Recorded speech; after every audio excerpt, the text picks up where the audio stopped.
Erlisa FM. Assalamualaikum warahmatullahi wabarakatuh. Bismillahirrahmanirrahim. Alhamdulillahirabbil alamin. Allahumma shalli ala sayyidina wa maulana Muhammadin wa ala alihi wa sahbihi ajmain. La haula wala quwata illa billahil aliyil azim.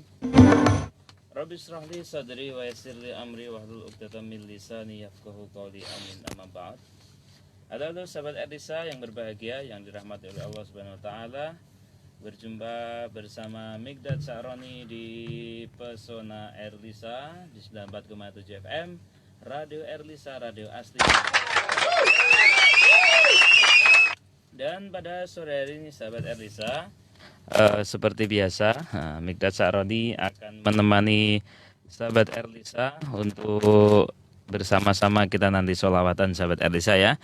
Dan pada hari ini, hari Sabtu Wage, tanggal 1 Agustus 2020 atau tanggal 11 Dzulhijjah 1441 Hijriah, kita bertemu lagi di Pesona Erlisa. Dan sahabat Erlisa, saya tidak sendirian ini sahabat Erlisa. Saya ditemani oleh dua narasumber saya yang luar biasa. Dan nanti saya akan kenalkan kedua narasumber saya yang kece-kece dan yang luar biasa. Dan sahabat Erlisa, seperti biasa, Migdad Sa'roni menemani Anda semuanya, menemani sahabat Erlisa di Pesona Erlisa. Dan kita tunggu nanti untuk gabungnya di teleponnya ya, bisa telepon di 02914299 atau bisa SMS atau WA ya di 081805805804, atau juga bisa nanti gabung bersama di streamingnya Erlisa di www.erlisafmjepara.com, atau juga bisa kita saksikan bersama ya sahabat Erlisa di Facebooknya Erlisa FM Jepara. Oke, kita saatnya perkenalkan ini dua narasumber yang luar biasa. Walaupun agak telat, tapi bukan menjadi telatan, tapi guru adalah teladan. Kita sapa dulu, ada Kak Muhammad Musafikin SPDI. Assalamualaikum Kakak. Waalaikumsalam. Oke, yang semangat dong Kak.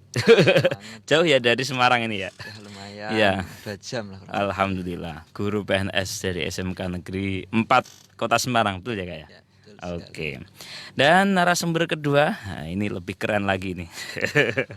Kita sapa. Assalamualaikum Gus Muhammad Nur Faizin SPD. Waalaikumsalam. Oke. Gimana kabarnya? Alhamdulillah baik. Alhamdulillah ya. Tetap protokol ya. Kita jaga jarak ya. Jarak ya. Iya, jaraknya 1 kilo. Yang penting hatinya nggak berjarak. Oh gitu ya. Oke, dan seperti yang sudah tertuliskan di pamflet-pamflet yang sudah tersebar ke seluruh dunia. menjadi guru muda yang mengajar. Wah, ini luar biasa. Ini narasumber saya ini sahabat Erlisa. Nah, ini luar biasa sekali. Masih muda dan sudah menjadi guru. Wah, gitu ya. Oke. Perkenalan singkat sudah. Ngajar di mana Gus? Jenengan Gus? Saya ngajar di SMKN Pas Semarang. Itu yang ketiga, sekolah yang ketiga. Oh, ketiga ya? Wah, luar biasa. Pernah pengalaman ngajar di mana saja ini, Kak Musa? Ngajar yang pertama kali itu baru ajaran, tapi ini di luar dari dugaan. Ngajar pertama kali itu di sekolah swasta. Di sekolah swasta. Ya, semoga yang dari sekolah swasta ini bisa menonton. Yaitu di SMP Modern Islamic School. Di mana itu Kak? Di Bandengan. Oh, Bandengan ya, di Jepara sendiri ya. Jepara sendiri. Dan kebetulan di dalam bawaan Bapak Hujair. Itu pengalaman mengajar pertama ya. Pertama kali, dan itu di luar dugaan karena memang tidak sesuai dengan kesarjanaannya gitu. Oh gitu. Jadi jurusannya beda. Guru PAI tapi disuruh ngajar olahraga Loh. itu kan satu yang unik ya bagi saya. Ya pengalaman pertama lah. Ya. Spot jantung dulu lah. Biasanya rohani terus kemudian jasmani. Oh gitu. Ya, itu Ini jasmani dulu kan. Keren banget itu. Oke. Terus setelah dari SMP itu di mana itu? Setelah dari SMP baru satu semester ya kalau nggak salah kemarin itu. Ternyata saya dipinang oleh SMK 1 Bang Sri. SMK 1 Bang Sri. Oh di Jepara sendiri ya. Jepara sendiri. Tetangganya saya Iya. izin ini. Juga pernah ketemu dalam apa kemarin ya pelatihan Iya, betul. K13 Heeh. nah, di SMK N1 Bang Sri. Heeh. Dan juga satu kampus juga ya. Satu Nah, kampus. Luar Satu biasa. alma mater ya.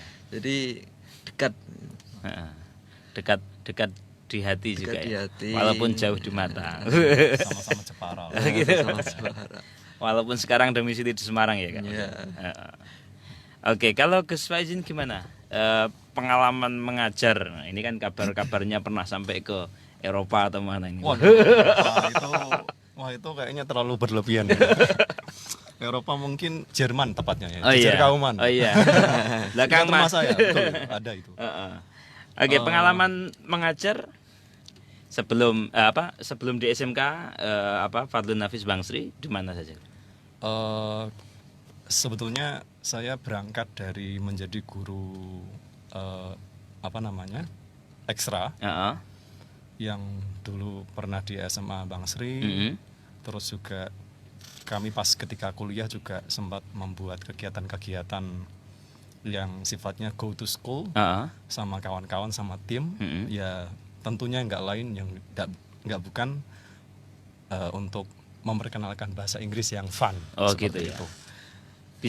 Bisa dibantu speak-nya ini Gus. Oh iya. Kira-kira menyapa sahabat Erlisa ini dengan speak Inggris kan. Kayaknya kan keren gitu. Well guys, this is Fai. Here I wanna talk about my experience in teaching. You know that I am learning how to teach Yes. right now. Start from 2016 Yes. until right now. Exactly, this is not easy to be teacher because Yes. many things that you have to prepare, and I am really shy Yes. because there are many people that more or smarter than me and more experience, and I think that's all. Just a little for greeting Yes. the audience or the listener. Thank you. Oke, luar biasa. Kalau nanti ini saya sama Pak Guru PAI ini nanti gantian bahasa Arab ini. Biar keren ya. Oke, kita ngobrol-ngobrol ini ya Gus ya. Gimana sih caranya kok bisa menjadi guru? Wah, ini kan masih muda, seharusnya kan pengalaman masih harus kemana-mana. Ini sudah menjadi guru, apalagi nih Kak Musa ini, wah sudah menjadi guru negeri, guru negeri di sebuah sekolah negeri. Nah ini mungkin bisa dibagi. Nah, biar ini kan pastinya kan ditonton sama murid-muridnya. Bagaimana sih menjadi guru yang baik dan benar sehingga bisa menjadi satu keteladanan ya, teladan bagi muridnya atau anak didiknya. Monggo Kak Musa dulu. Ya baiklah. Dalam menjadi seorang guru itu memang satu sisi berat, satu sisi itu menyenangkan. Karena bagi saya seorang guru itu bukan hal yang berat. Justru itu bagian dari rekreasi. Rekreasi ya. Nah, jadi rekreasinya seorang pendidik adalah mengajar. Nah itu. Nah, jadi ketika ngajar menjadi orang guru yang baik ya memang pertama bisa menjadi teladan. Nah, dan semua pun mengatakan guru yang baik itu seperti apa sih? Terus saya yakin mereka mesti memiliki kriteria masing-masing. Iya. Nah ini kriteria menurut Kak Musa. Gitu. Kalau menurut kriteria saya paling tidak kita harus bisa responsif terhadap siswa. Kenapa? Kalau siswa tidak di responsif nantinya, itu juga akan merasa dicuekin. Gitu. Karena seorang siswa di masa-masa umur segitu itu biasanya dia itu cari perhatian, perlu diguyoni, perlu seperti itu perlu juga. Itu salah satu. Dan setiap pembelajaran biasanya saya memakai metode inspirasi dulu. Inspirasi itu inspiring, harus. Kenapa? Di masa pembelajaran itu anak-anak itu hanya paling 10 menit, paling banter setengah jam, bahkan malah nggak sampai. Itu waktu-waktu yang sangat digunakan itu singkat.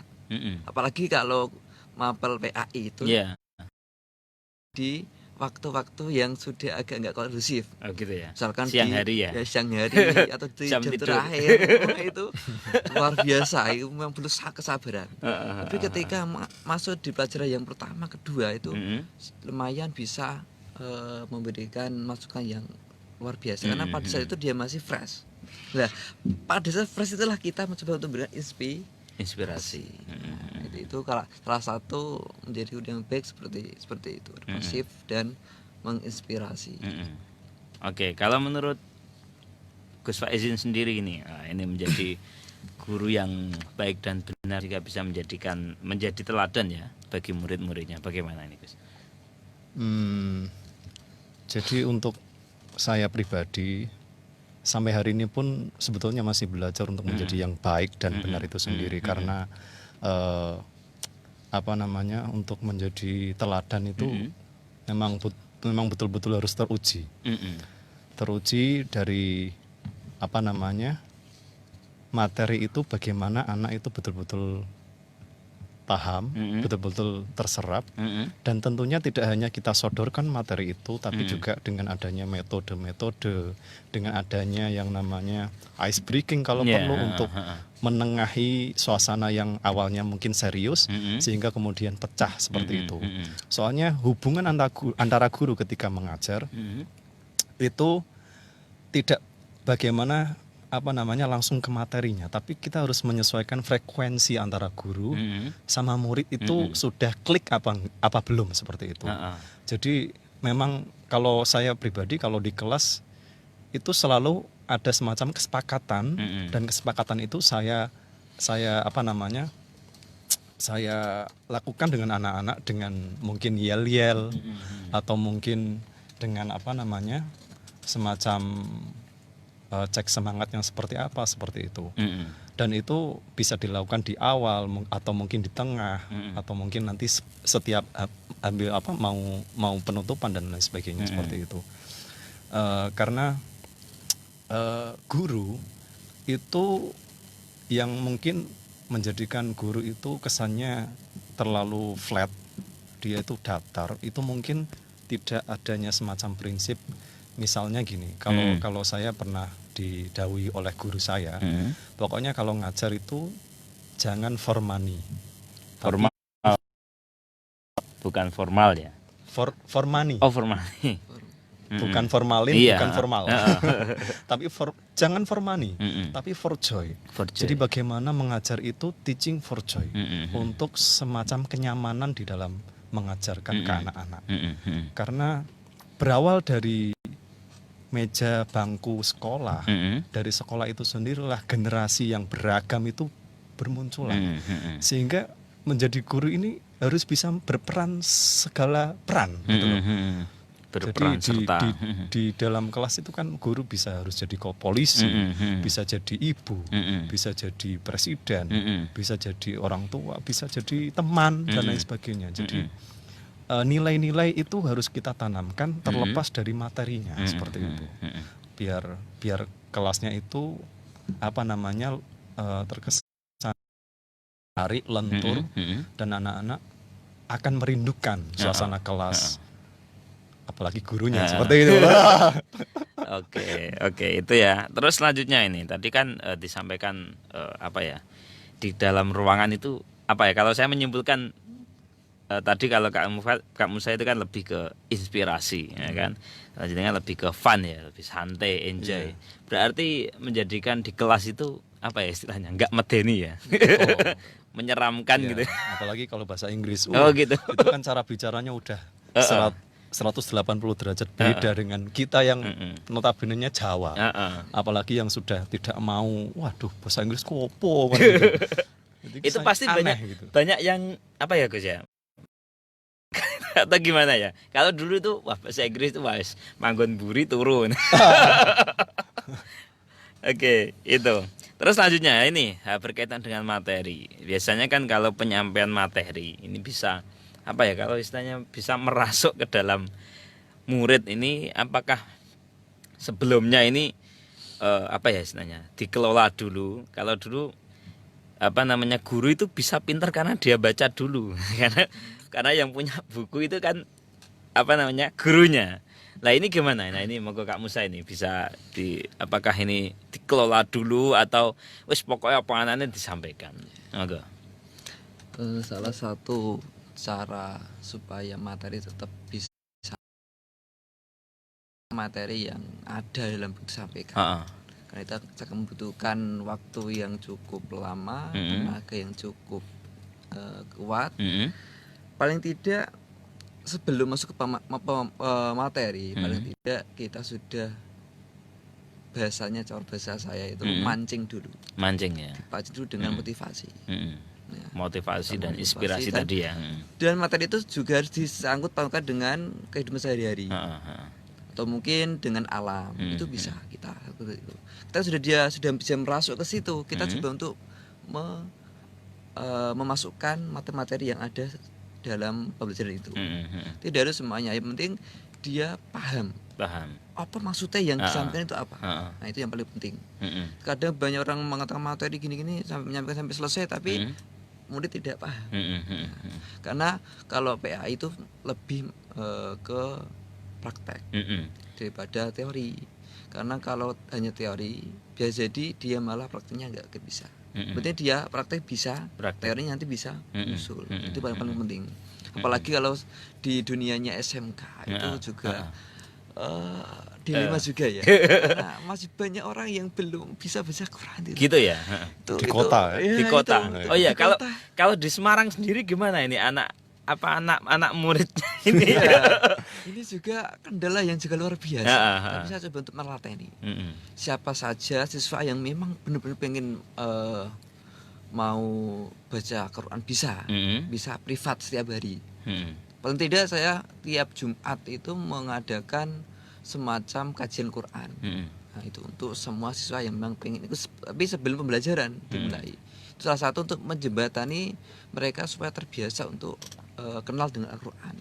Karena di SMK itu ya ada yang nggak bisa sama sekali ya, ada yang bisa gradal ya, ada yang sudah mahir hafal ya ada. Itulah problema di SMK seperti itu. Jadi kita sebagai guru harus bisa mampu menangani bagaimana ketika siswa yang belum bisa itu seperti apa, kita yang sudah bisa harus kasih apa. Itu harus dibedakan karena mereka memiliki perbedaan yang signifikan dalam bab tentang Al-Quran. Oke, jadi istilahnya memang apa ya, telaten tadi ya, untuk memang harus telaten. Apalagi tantangan terberat di kota besar ya. Besar. Kadang saya juga itu merasa dalam hati menangis. Ya Allah, saya itu punya murid tapi gak bisa baca Quran. Belas sama sekali. Belas sama sekali. Tapi masih bisa baca Fatihah ya. Kalau Al-Fatihah tetap saya akan pertama kali masuk minimal dia sudah harus bisa Fatihah, itu paling penting. Yang lainnya nanti menyusul. Dan yang paling penting ditambahi sama sholawatin. Itu pasti. Kan temanya kita ini pencinta selawat Nabi. Di dalam pembelajaran gitu. Terus setiap pembelajaran mesti saya kasih dengan sholawat. Itu harus ya. Dan itu bagian dari cara kita untuk mendapatkan ilmu yang bermanfaat. Dengan berselawat Nabi ya. Ya paling tidak dia sudah hafal salawat naria itu kan mulai mudah. Selawat yang agak panjang dikit lah. Oke, ke Gus Faiz ini mungkin penyampaian materi ini biar materi itu yang disampaikan kepada murid itu apakah masih mentah dalam arti kalau di sekolah itu kan ada apa ya? PRPP ya? Kok apa? RPP kok. Ya, itu guru yang buat ya. Oh gitu ya. Dan anak-anak nggak tahu. Maksudnya kalau PRPP kan pasti ya kan. Nah, ini secara mentahnya, secara penyampaian ini gimana ini Gus? Monggo. Ya sebetulnya ini rada repot masalah materi. Tuntutan di abad 21 ini itu bukan lagi teacher learning center. Artinya teacher center learning. Jadi bukan lagi guru menjadi pusat dari pembelajaran, tapi sudah student center learning. Jadi udah muridnya yang harus menjadi pusat daripada pembelajaran. Proses belajar itu anak yang lebih mandiri ketimbang gurunya. Gitu. Ya? Ini sebetulnya agak repot. Mungkin bisa dipahami apabila anak itu paham. Mungkin dengan memang gurunya memang siap untuk mengarahkan bagaimana anak-anak itu mandiri. Sekarang kan sudah zamannya IT ya. Yeah. Sudah semua anak megang HP. Beda zaman saya ketika muda Mas ya. Mungkin belum ada smartphone ya. Ya nggak usah 5 tahun yang lalu lah. 5 tahun yang lalu. Jadi dengan adanya HP katanya kan the world is on your hand. Yes. Jadi dengan adanya HP itu seakan-akan dunia ada di tanganmu. Yeah. Dan itu kalau anak-anak diarahkan untuk betul-betul menggunakannya dengan tepat, ya sebetulnya bisa dikatakan, maksudnya kita betul-betul sesuai dengan tuntutan dari abad 21 ini, jadi student center learning, jadi pusatnya seperti itu. Masalahnya kan mungkin sebagian banyak apa sebagian kecil nggak tahu, guru itu tidak pernah singgung-singgung kekayaan yang luar biasa yang ada di seperti itu. Begitu banyak website yang menyediakan materi-materi belajar, bahkan di YouTube tutorial materi banyak sekali. Bahkan saya aja masih butuh yang namanya tutorial itu di YouTube tentang suatu materi seperti itu. Kalau misalnya anak itu sudah dikasih tahu bahwa materi besok itu kita tentang ini, atau anak sudah tahu bahwa kita akan belajar tentang ini, anak itu akan segera mandiri menggunakan HP-nya. Masalahnya kan mungkin tidak ada semacam campaign dari gurunya untuk anak-anak itu mandiri belajar dengan mengupayakan yang namanya smartphone itu sendiri, seperti itu. Jadi itu tadi, pokoknya guru harus mengarahkan biar materi itu anak sudah belajar, dan tentunya ketika sudah di kelas kita tanya, kita cek, ayo kita akan belajar tentang apa, tentang ini gitu kan, dan kita juga cek elaborasi terus kira-kira pemahaman mereka sejauh mana tentang materi yang akan kita pelajari itu. Dan misalnya kok ada kekeliruan atau sudah cukup mendekati benar atau sudah benar, nah saat itulah guru akan memberi tambahan penjelasan yang lebih rinci, lebih banyak sekali seperti itu. Pokoknya memang kalau memang ini betul-betul bisa berlangsung dengan baik, insya Allah kita betul-betul sadar dengan yang namanya eranya seperti itu. Kata entah itu sebuah hadis apa makalah kan katanya kan alal akil ayakuna arifan bizamani. Jadi kan orang yang cerdas itu kan yang betul-betul arif, tahu, mengerti yang namanya zamannya. Dan itu diperuntukkan untuk semua saja, baik itu guru maupun murid kan seperti itu. Oke, tadi sudah disinggung berkaitan dengan digital. Bagaimanapun kita ini sebagai manusia digital, apalagi tadi kita sudah hidup di zaman abad 21 ya. Oke, apalagi di era sekarang ini, era pandemi yang semuanya ini era digital. Oke, kita sudah masuk ke era digital ini. Sangat penting. Oke, seberapa efektif dalam mengajar? Nah, ini terutama Kak Musa ini. Ya tadi kan sudah disinggung bahwa kalau keagamaan itu harus praktek. Nah, ini kalau di kita prakteknya gimana ini Kak? Apalagi ini di kota besar, ya kan, di Semarang. Mungkin bisa diceritakan sedikit ini pengalaman mengajar selama beberapa bulan ini ya Kak ya. Jadi mengajar seberapa efektifkah di era digital. Monggo Kak Musa. Ya, ini tanpa kita duga sebelumnya kan belum ada pembelajaran seperti Yeah, sekarang ini daring. Sekarang itu emang mau nggak mau guru harus mampu dan mau digital harus bisa. Harus bisa ya. Dituntut karena apa? Sekarang sudah pakai beberapa metode. Ada yang pakai kuis, ada yang pakai Google Form, ada yang pakai webinar, Zoom dan lainnya, banyak sekali lah. Yang kemarin yang sempat saya ikuti yaitu dengan Microsoft 365 makanan nopo. itu ternyata itu hanya ada di Jawa Tengah. Betul. Di Jakarta belum ada. Belum ada. Dan itu sudah mendunia sebenarnya. Tuh. Tapi baru hit di sini. Baru di sini. Itu salah satu menjembatani atau memberikan fasilitasi lah kepada guru untuk bisa menggunakan IT sebagai media pembelajaran. Lah tentang tadi yang ditanyakan adalah gimana cara PAI ya, materi PAI ini bisa sampai secara praktek kan ini juga susah. Ya paling tidak anak bisa menggunakan HP inilah, ini kita gunakan. Ini jika kita gunakan dengan aplikasi WhatsApp juga bisa. Kita pakai FN, nah itu pakai dibaca Quran, itu sudah bisa. Ya memang walaupun pakai WA bisa, tapi secara ngaji kalau belum talaki. Artinya apa ya talaki ya? Paham apa Gus? Face to face. Oh, face to face. Bertatap muka. Jadi maksudnya ya. Cara wong Jawa itu cara ngaji kok kalau nggak dengan gurunya itu kan nanti takutnya akan terjadi salah paham, terjadi kesesatan gitu. Ngaji ini bener tak salah. Iya, karena tidak ditunggoni sama guru ya. Itu. Nah, kalau dulu kan ngaji kan dibawa pecot ya. Itu salah saya itu. Salah jadangannya tangan di ini biasa. Sekarang kalau gitu kayaknya kok anaknya nggak ada. Nggak mungkin. Melawali semua ini. Soham. Oke, terus seberapa efektifkah ini Pak Musa ini? Ya memang kalau dalam pelajaran seperti ini kalau praktek memang tidak efektif, betul.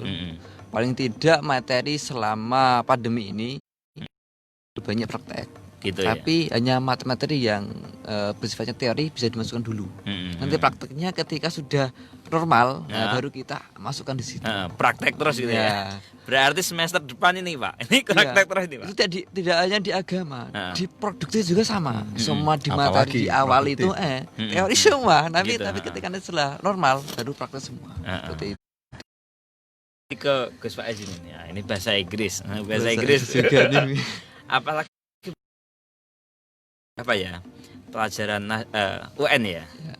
Nah ini ya, udah dihapus. Udah dihapus santai ini. Tapi katanya mau diganti. Iya. Dan praktek. Nah ini apalagi ini selama pandemi ini seberapa efektifkah belajar mengajar ini di era digital ini? Kasusnya banyak ya kalau di Jepara ya. Jepara sendiri. Betul. Jadi murid-murid kami di SMK Fadlun Nafis itu latar belakangnya dari Semarang yang memang mungkin secara penggunaan HP rata. Tapi kalau di kami di Bang Sri yang di sana pojok, jadi kalau cukup masuk dulu ya dalam seperti itu. Latar belakangnya beda-beda dan tidak semua anak ada HP dan ada HP pun kalau nggak ada sinyal pun sama saja gitu ya. Apalagi kalau hujan, wah sama sekali nggak ada apa-apa gitu ya. Mati lampu. Jadi problemnya itu memang harus siap sinyal, siap kuota itu saja. Terutama sinyal ya. Itu. Jadi kalau di Bang Sri sendiri gimana ini? Kalau Bang Sri kuat. Kuat ya. Tapi kan anak-anak kami berbeda-beda. Jadi ada yang dari pucuk-pucuk itu seperti Cepogo. Terus atasnya lagi, atasnya Sumanding itu ada. Terus ada yang Tengguli yang atas lagi juga ada, Gronggong itu ada. Jadi latar belakangnya macam-macam seperti itu. untuk efek penting pokoknya kalau sekarang memang tuntutannya memang bagaimana daring itu tetap berjalan dari pemerintah menganjurkan seperti itu, jalan dulu, tapi memang efektif tidaknya menurut saya tidak efektif atau kurang efektif lah. Mungkin saja ada anak-anak yang merasa bahwa daring itu ternyata menyenangkan, mungkin saja. Karena kemarin sempat kita buat survei, kalian suka daring apa luring? Seperti luring, luar jaringan, artinya dia ke sekolah, di kelas. Itu survei mengatakan jadi memang kebanyakan luring, tapi ada anak-anak yang daring. Satu dengan alasan beragam, diantaranya kalau di rumah itu dia bisa belajar dan bisa bantu orang tua. Apalagi hari-hari ini kondisinya ekonomi itu memang berbeda ya, jadi agak seret seperti itu. Jadi bisa bantu orang tua. Terus mungkin bisa bantu untuk ngasuh adiknya yang masih kecil dan lain sebagainya. Jadi memang kurang efektif kalau menurut saya ketika daring. Tadi sudah disampaikan harus ada talaki, atau versi saya ada suhbah. Jadi yang namanya kita harus bertemu. Jadi tidak cukup yang namanya transfer of knowledge, kita juga harus transfer of spirit. Spirit itu bisa dikatakan barokah itu sendiri. Jadi memang dengan bertemu, insya Allah ada rasa pekewoh, ada rasa hudur di dalam hatinya, bahwa belajar itu ada etikanya seperti itu. Takutnya kan kalau di rumah dia sambil rebahan itu loh. Karena kamu rebahan gitu. Kamu rebahan ya. Jadi yang suka daring itu mungkin ngapain. Tapi kita ambil positifnya aja. Mungkin dia sambil mancol di. Bisa jadi. Paling tidak orang tua ikut andil betul itu. Tapi yang takutnya itu yang orang tua yang memang nggak tahu apa-apa, itu repot itu. Yang repotnya lagi itu Pak, ketika kita itu kan ini kan sudah manusia digital, tapi manusianya belum digital. Belum mampu itu. Bahkan tadi saya menjumpai, wah aku kurang arti HP dan kon mulai. Nah ini yang repot juga. Oke, jadi itu. Ini dari Pak Imam Mujahid, salam untuk Mas Faizin. Oh iya Mas. Ya Mujahid ini sedang menonton ini. Cepogo ya. Ya Cepogo. Salam Mas. Lama nggak jumpa. Iya. Kalau jenengan lebih bahasa Arab, kayak Imam ini lebih bahasa Arab ya. Kalau jenengan lebih ke bahasa Inggris. Oke, ini ada yang bertanya. Ini tadi melalui WA-nya Erlisa. Nah, ini Pak, ini banyak guru yang juga agak sedikit bahasanya di sini grundel, karena mungkin di sini yang ditanyakan lebih ke arah saat ini di era digital. Ini kan tadi membahas tentang digital, efektif tidak efektif kita harus jalan. Tapi ini sampai kapan? Ini repot ini pertanyaannya. Kita juga nggak tahu. Atau monggo langsung bisa ditanggapi sama kedua narasumber. Monggo dari Kak Musa dulu. Untuk menanggapi sebuah pertanyaan sampai kapan, kita pun juga bingung. Jawabnya kapan pun juga bingung. Sebagai gurunya bingung ya. Apalagi muridnya. Sampai tanya berkali orang tua itu loh. Ini sampai kapan Pak pembelajarannya kok seperti ini terus? Paling tidak kita memang mengupayakan lah. Kalau memang kita setidak efektif pun kita memang harus kewajibannya mengajar. Berarti mengajar sebisanya. Paling tidak kalau di kemarin itu ada teman-teman di Cepogo itu bersama saya. Jadi kan kalau ngajar di SMK mungkin bisa daring ya. Kalau saya itu di SD itu susah sekali. Anak belum tahu HP, mau daring gimana gitu. Nah, kemudian dari seorang guru itu mengupayakan datang ke rumah per home at home. Untuk ke rumah paling tidak nanti misalkan satu RT misalkan ada 10 orang misalkan 10 siswa misalkan, nah itu dikumpul jadi satu bisa itu cara klaster. Itu kan kalau mungkin satu daerah ya. Dalam arti dekat. Nah kalau yang satu ada di Semarang, yang satu ada di, nah ini kan repot. Itu paling tidak kita harus konsultasi dulu terus sama orang tua. Paling tidak kan orang tua bisa mengontrol seperti itu. Memang kalau kendala seperti ini, paling tidak orang tua memang harus mendidik dengan senang hati itu. Dengan senang hati. Karena ya memang itu dikontrol. Orang tua itu juga memang merasakan betapa beratnya seorang guru kita mengajarkan seperti itu. Iya. Nah, memang kalau secara efektif tidak efektif memang belum efektif. Belum efektif ya. Sampai karena setiap pembelajaran itu mesti ada plus dan minusnya. Walaupun daring tetap ada kekurangannya. Walaupun offline juga ada kekurangannya. Dan kalau ya kapanpun kita akan belajar seperti ini juga kan. Siap nggak siap tetap kita harus siap daring dan luring ya kan. Iya, tapi secara pemikiran saya mungkin besar ini juga mengarah ke era digital ini. Era digital ya. Walaupun ada kata pandemi, memang juga itu mengarahnya ke sana. Mau nggak mau memang kita dituntut untuk lari secepatnya mengikuti zaman. Betul sekali. Ya memang sekarang ini manusia memang belum secara total belum siap. Betul. Nah, itu yang menjadi problema sekarang. Tapi kita harus dipaksa siap nih ya. Iya, Diabet 21 ini. Oke. Kita waktu masih ada 5 menit ini. Cepat sekali karena memang tadi sudah terpotong 15 menit ya. Waduh. Oke. Singkat saja ini mungkin lebih ke harapan dan pesan untuk murid-murid, untuk anak didik, untuk sahabat Erlisa semuanya. Harapan dan pesan di masa saat ini dan masa yang akan datang. Monggo dari Gus Faizin dulu. Memang kita sama-sama prihatin dengan kondisi hari ini. Cuma keprihatinan itu kita harus sikapi betul dengan tepat dan benar. Karena memang mau nggak mau, suka nggak suka, kita harus siap untuk menyesuaikan diri dengan zamannya. Mungkin kita hari ini bisa dikatakan bangsa yang telat untuk mengenal dan menguasai yang namanya teknologi, karena teknologi itu memang bawaan dari barat ya. Jadi kita banyak yang konsumsi daripada produksi untuk teknologi. Sehingga barangkali kita memang harus butuh yang namanya adaptasi. Kita butuh yang namanya pembiasaan seperti itu. Pembiasaan bagaimana era digital ini kita bisa memanfaatkan sepenuhnya dengan sebaik-baiknya.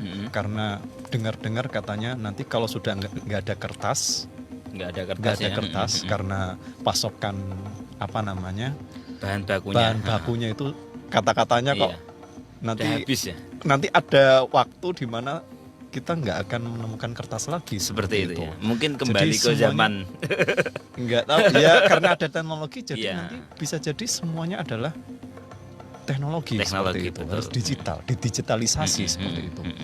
Jadi memang harus ada yang namanya pembiasaan dulu. Dan ini harus dikampanyekan. Meskipun saya sendiri sih nggak suka ya yang namanya belajar lewat daring, itu nggak suka. Memang enak langsung ketemu, apalagi saya bahasa. Bahasa itu memang butuh yang namanya ngecek frekuensi anak. Kita betul-betul harus satu frekuensi ketika mengajar, dan biar moodnya itu sama, enak, sama-sama aja bisa ngecek apakah dia sedang galau apa enggak kan gitu. Kita harus cek betul. Jadi itu tadi, pokoknya kita telat. Dan di Singapura, di negara-negara maju itu sudah menggunakan IT semuanya.